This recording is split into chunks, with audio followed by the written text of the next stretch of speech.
Road Gang Radio, which means it's time for another guest because we are on fire here, brushing through everybody. And we're talking next about the Austin Toy Museum. So cool. And joining us is Caleb. I love this last name, Caleb Zammit. Zammit, Caleb. I like the whole enchilada. Zammit, Caleb. The name and have you ever heard that? Oh, yeah, all through high school and, all through elementary school.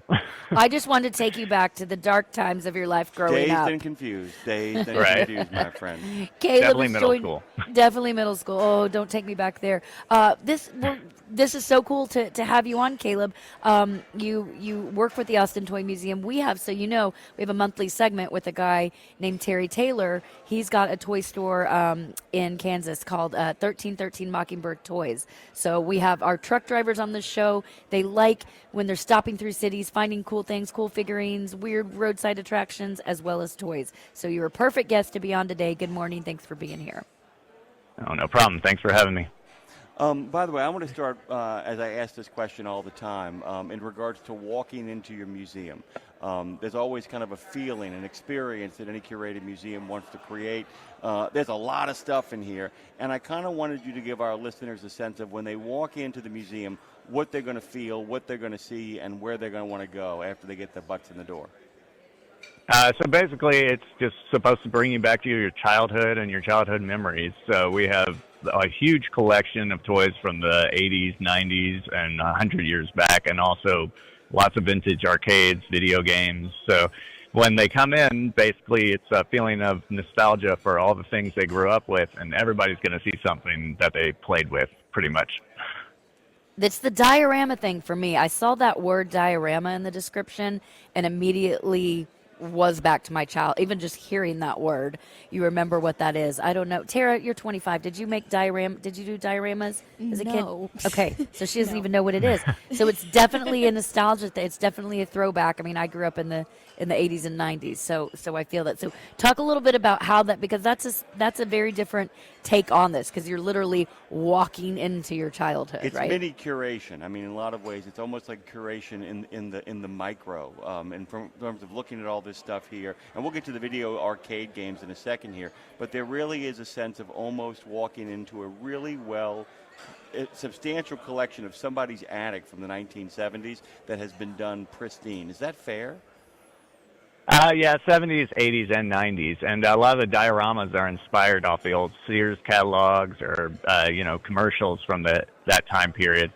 Kind of, bring back that whole feeling of playing with toys and creating an imaginary world for them to be in. We have a huge diorama of G.I. Joe and Ninja Turtles, Batman. We just finished a new Masters of the Universe He-Man diorama, and it's like our centerpiece right now. So cool. Everybody oohs and ahs right when they walk in and see it. How do you actually, and here's like I said, so much of toys are, even when toys are of a larger scale, it's still, like I said, working in the micro is a thing that comes up a lot.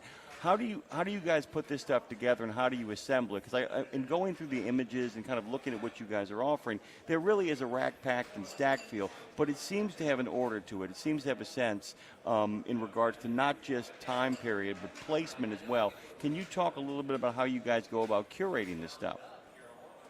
Most of it is supposed to be full collections of those toy lines. Not everything's complete. I think the vintage Star Wars Kenner display is totally complete on the toys. Wow. We always take donations, and we're trying to complete all the collections.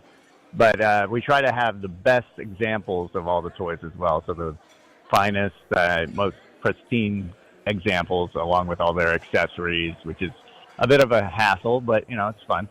And then all the toys are set down in a scene to display them as best as possible for people to enjoy.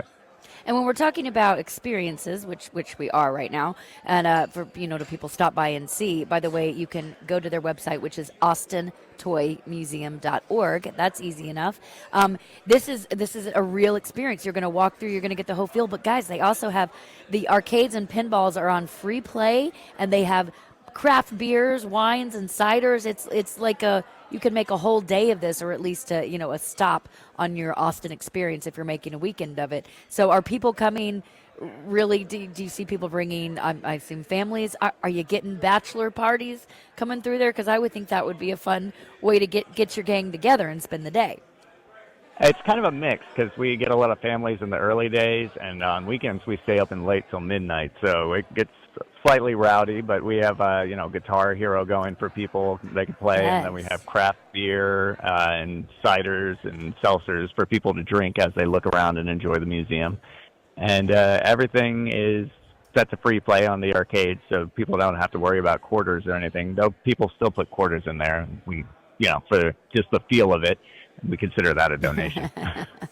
Well, it's like bringing back that, not only just looking to things, but it's literally, I keep trying to chase that childlike childhood joy, and you've created that. It's like merging the worlds of adult and kid together. As an adult, you go in, you relive all your memories, you get to play video games all for free, but you can also have a beer. It's like merging the worlds as adult and child in all the best of ways. So basically, Saturday night at my house in New Orleans.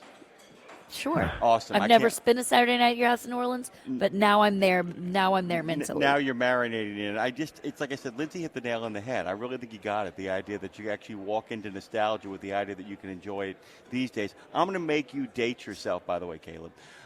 What is your favorite? What is your favorite exhibit there, and what is your favorite video game to play there? That's hard to say since they're all like my babies. But if I had to pick, probably it's going to be Crazy Taxi, the arcade, where you can drive to Offspring. But I also really like Space Invaders, so way you can't date me too well. And as far as displays, the Ninja Turtles is probably going to be my favorite because 3 Christmases were all about Ninja Turtles for me. Oh, I love it. I dated a guy, by the way, Caleb, when I lived in Los Angeles, who was the head of marketing for Hot Topic, and he got me the coolest Ninja Turtle, like Adidas tracksuit jacket that I know has got to be worth something at this point. And I'm realizing right now I haven't worn it in a long time. I think it's time to whip. You took me back too, because Ninja Turtles is something. I'm curious. Here's a weird question, but Ninja Turtles, that spoke to boys and girls, to everybody alike. They were like action figures, but they're somehow still lovable. I don't know. I love that, but that just took me back with Ninja Turtles. Are you seeing kids come in?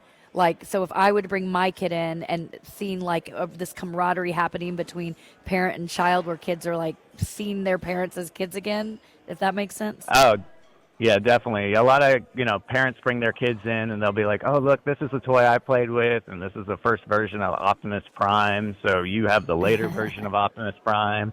And a lot of, just parents showing off the toys they had when they were young, and then kids seeing the first iterations of a lot of those characters as well. How cool. You get to tell people this is Optimus Prime from his American Legion days, when people had to make bootleg tapes of this. Back in my day. You have no idea. I have a couple of questions really quickly. Do you have Gallagher there? Galaga, yeah, definitely have Galaga, and it's a multi-version, so it has all the versions of Galaga on it. Fantastic. That was a question from our on-site producer, Tara Garris. We got that in. Now, second question is, do you have any of the famous, what I call pizza parlor tabletop video games? You know the ones I'm talking about? We had a Miss Pac-Man cocktail, but we got rid of it. Somehow people just never noticed it. So it just kind of Miss Pac-Man. Tell me, but we have a stand-up version. If you ever find a tabletop version, of either Centipede or Missile Command, let me know, and we will come to a live broadcast to christen it. I promise you, I will be there for that. That brings back pizza parlor memories to no end. We've only got about a minute here left, and we can't tell you how much we appreciate it. AustinToyMuseum.org.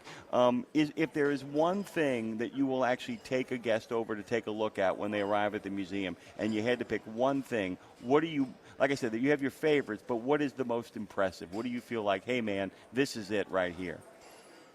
So right now we have a display of key X-Men comic books and toys and different things, and we have the first X-Men comic book on display right now, which is really cool. And it's signed by Stan Lee, so it's even That's cooler. kind of a big deal. That's kind of a big deal. Yeah. And by the way, so is the Austin Toy Museum. Little objects that are a big deal. Thank you, Caleb, so much for making time Thank for you, us. guys. And have a great day, okay, man? You too. Thanks, guys. Thank you, Caleb. Caleb Zammit of the Austin Toy Museum. Go to austintoymuseum.org. We're going to